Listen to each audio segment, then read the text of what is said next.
Wokovu wa kiroho unaweza kueleweka kwa njia tofauti katika mapokeo mbalimbali ya kidini na kifalsafa, lakini hapa kuna njia mbili pana ambazo mara nyingi husisitizwa.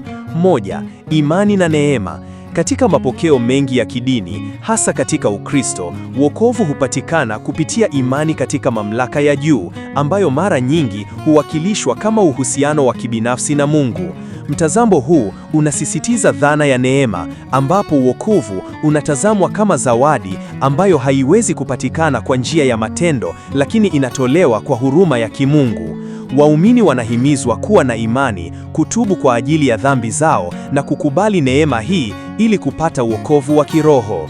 2. Kujitambua na kuishi kwa maadili. Katika mila kama vile Ubudha na Uhindu, wokovu wa kiroho unaweza kupatikana kupitia kujitambua na kuishi kwa maadili. Hii inahusisha mazoea kama kutafakari, kuzingatia na kufuata kanuni za maadili, kama vile njia ya 8 katika Ubudha au Dharma katika Uhindu. Lengo ni kuelewa asili ya kweli ya nafsi na ukweli, kushinda ujinga na kushikamana, na kujitahidi kuishi kwa njia ambayo inakuza huruma, kutokuwa na vurugu na maelewano na wengine na ulimwengu.